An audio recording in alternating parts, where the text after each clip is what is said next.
Next on our agenda is communications from citizens, teachers, and students. I'll remind you that we have two individuals that have requested to be on the agenda to address topics that they have, and they will be allowed 5 minutes on that topic.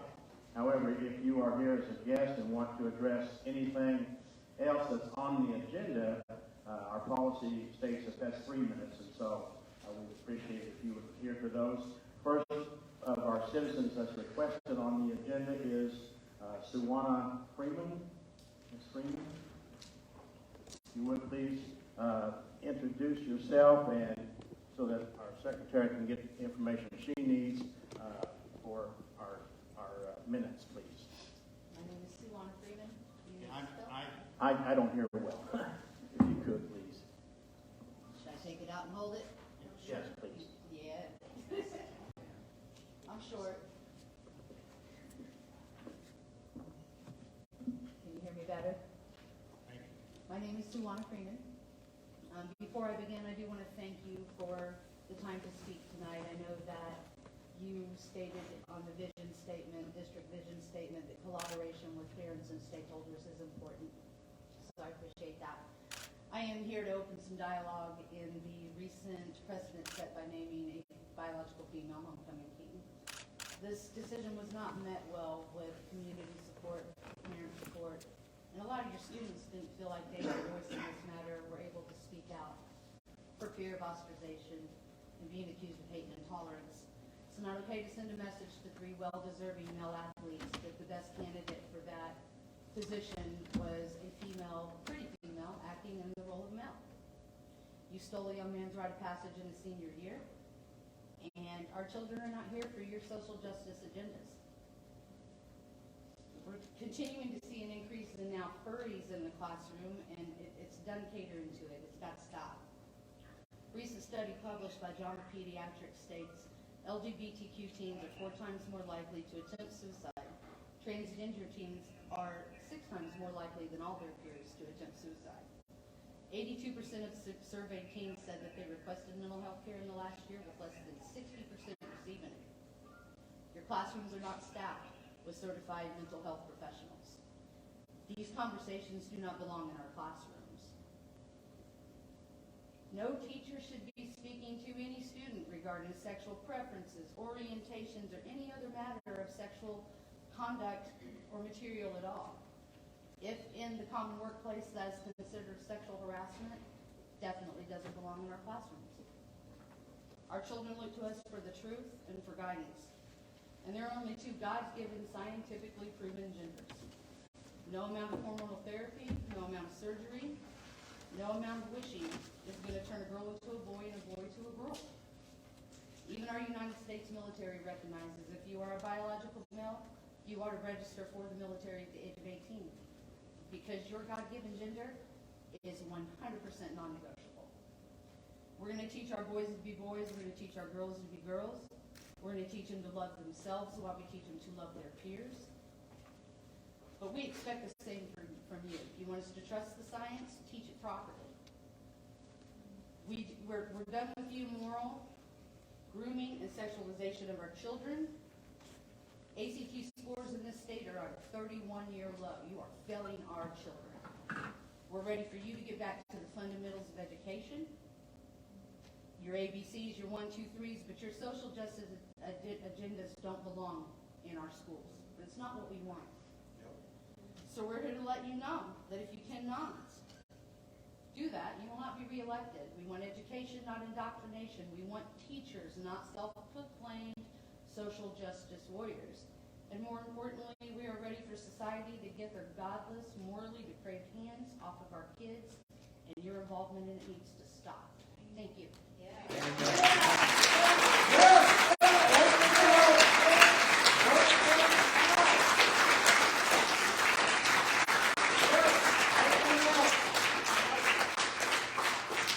Thank you. I would just comment, and we do appreciate what you said, that as a school board, we are bound to direct policies that meet state and federal laws.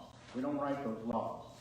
We do have to have policies that put us in compliance with the laws, whether we like that or not. No, I'm sorry. Let me May I finish. answer or respond to that? Let me finish, okay? And then I will.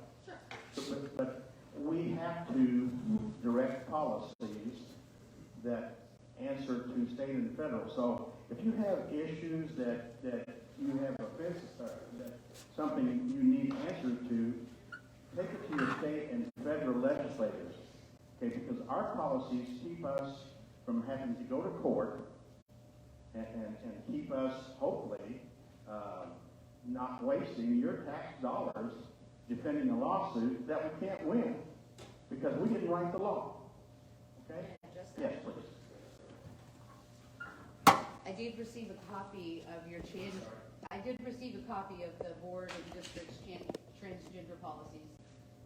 It did state in there that anything that was gender related and specific was to remain that of what's on the birth certificate.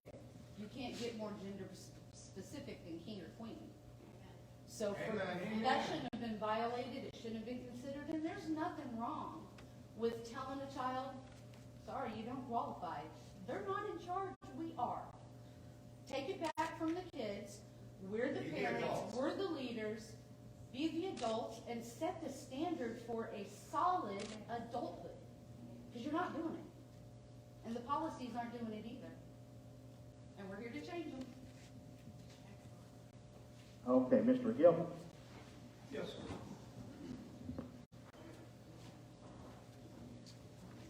Good evening. I am Heath Gilbert. Recently, the nonprofit organization ACT released for the 2022 high school seniors who took ACTs in preparation for college.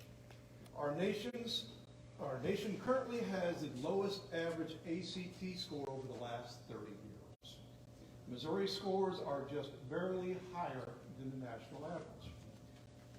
36% of the seniors from last year took the ACT.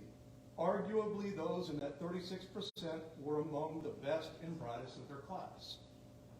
From those who tested, only 22% were able to meet the 4 ACT benchmarks of English, reading, math, and science. 42% of those who took the ACT met none of those benchmark requirements. If you do the math from the ACT statistics, for every 100 students who graduate, only 8 are truly ready for college. We as a country, as parents, a community, and this very board are failing to provide an adequate education to our children. We are failing. One's ability to read has so much impact on their lives. It affects how others see them, one's ability to get a good job, or even to make an informed decision on something such as a proposed tax measure on a ballot. One's ability to read is arguably the bedrock foundation of any education. If you cannot read, your education is going to be limited. I mention this because we have a litmus test right here in the Cameron R1 school district we can use to determine the true quality of the education we are providing to our students.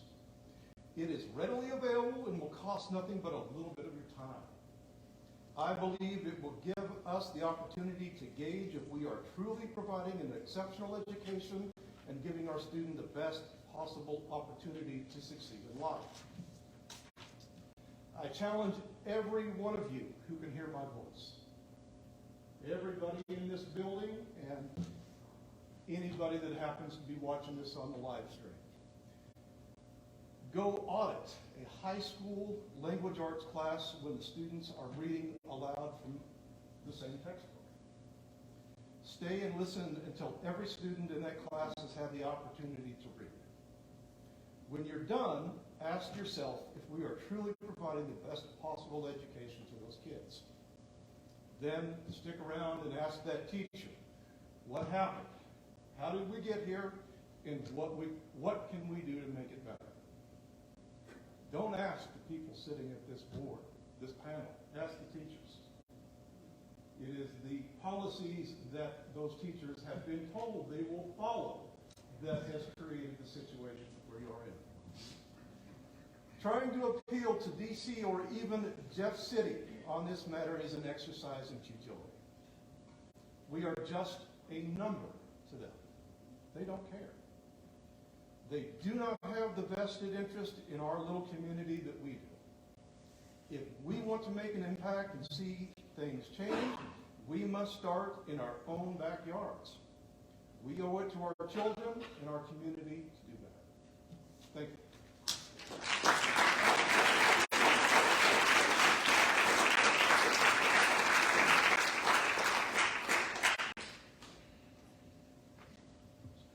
Thank you, Mr. Gilbert.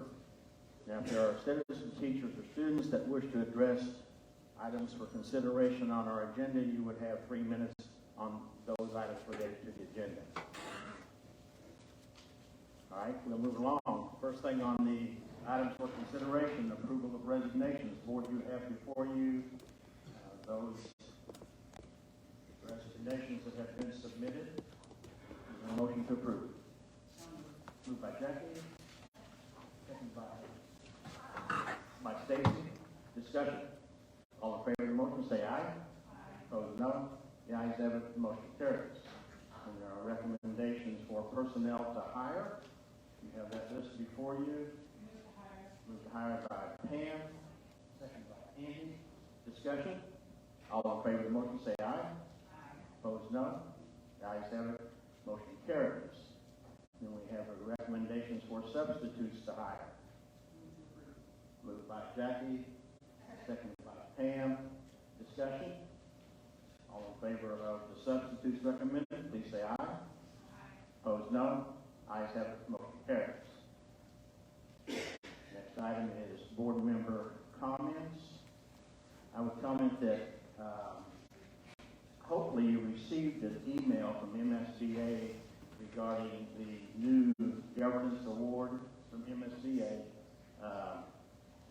The basic difference is that we fill it out, the application, instead of that they have there that is filled out by them. And so Dr. Robinson and we can work together and fill that out. That's considerably less complicated than what if it tried to be made, but I think it worked. This any other? Okay. If you haven't had a chance to look at MSBA advocacy positions, please do that before we go to Sunday in November. If you have any strong thoughts one way or another, please let me know.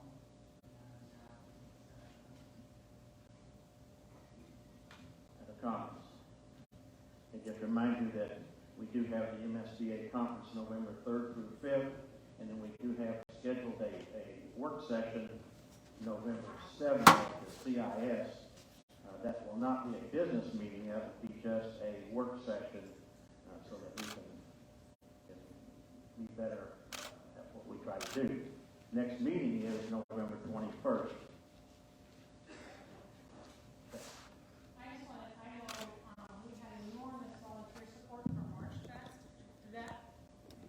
That event takes the entire community, and we had, I think, 24 different schools represented here. The community had a huge outpouring of volunteers, and we host schools from all over, and they're always thankful to be handled. And I think we put on a great time for those big schools, especially that enjoy coming to the town of ours. So, to publicly, to all the volunteers, the sponsors, the administration, the city staff. I know Anne's not here tonight, but I know she leads that charge, and she would want me to pass along how grateful we are for everybody stepping up and trying to put on a fantastic, and I think it wasn't a try, it was a put on a fantastic day. And then I just want to celebrate our team's there too. I think that's fantastic. It's always fun when you see those. So, thank you. Mr. Kircher, sir. So, like maybe we're given an ample opportunity to speak other than the two people that had already spoken. May I have 1 minute of your time, sir, regarding the homecoming? Well, you can get on the agenda for the next meeting. That would be fine. That's not on our agenda this evening. Sir, I understood you to say with all respect that after the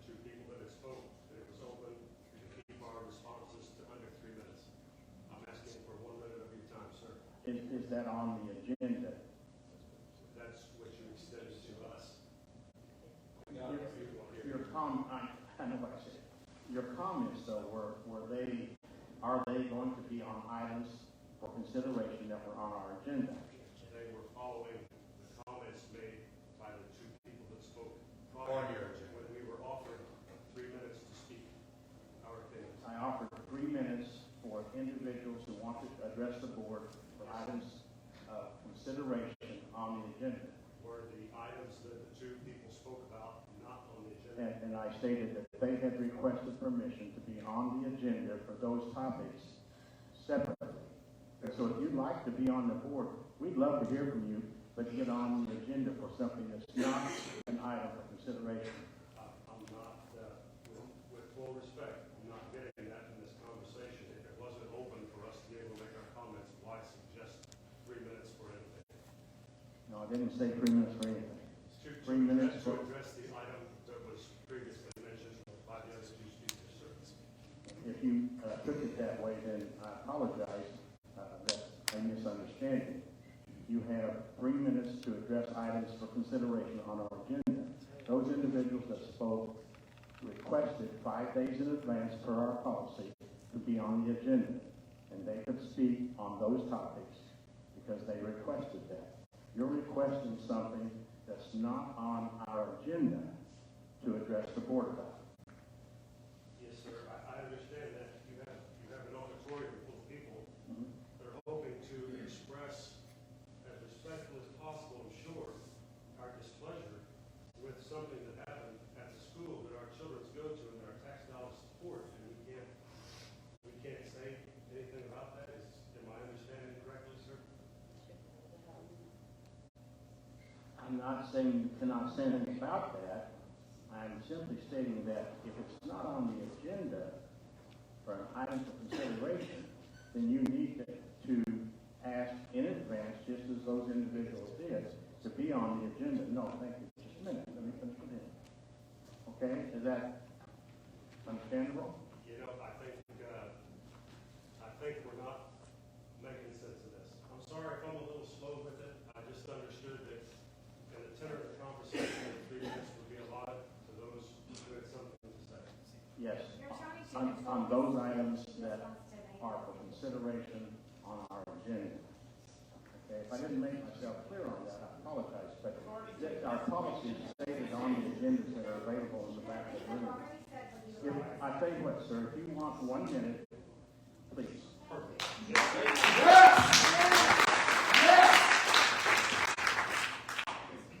Give us your name and My name's Clint Underwood.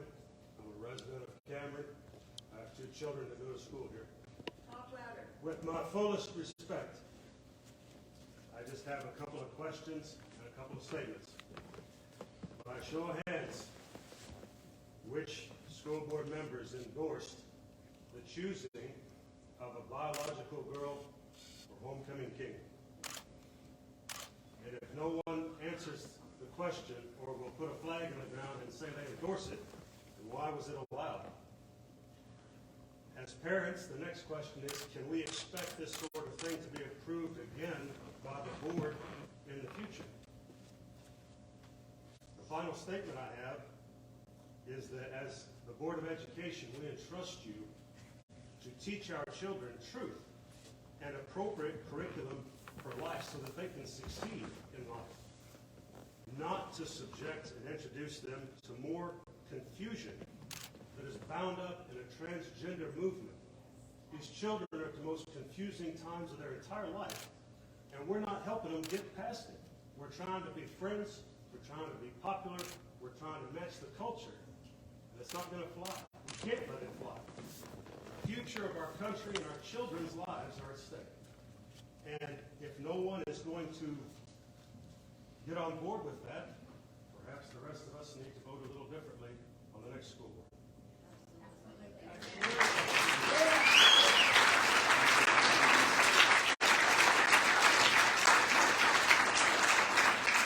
Mr. Kircher, thank you for allowing me a minute of your time. I appreciate it. Thank you for listening. Okay, so we appreciate your comments. All right. I do need to make it very clear that those 3 minutes are limited for items for consideration on our agenda, okay? If you want on the agenda, I'm trying to clarify, if you want on the agenda for future reference, that's for an item that's not up for consideration for the board, then you need to notify the superintendent's office, and then can be placed on the agenda in 5 minutes. Just so we're clear on that. Thank you for allowing. Again, I would remind you that the Board of Education doesn't make the laws. We don't write anti-discrimination laws. But we do have to have policy that says we meet those laws. If you're unhappy, please notify your legislators, notify your senators. Those folks are the ones that make the laws. Okay? Thank you. Any other business from the board? I just want to clarify that the agenda is online, and maybe, if you just go to the bottom of the agenda, you can kind of read about how, if you want to come and talk to school board, because we always want to hear from individuals, the process that those other 2 individuals went through to get on that. So if you would like to speak further to the board in the future, I just want you to know you can access that information so that it's not confusing. No other business from the board? Meeting's adjourned. May I please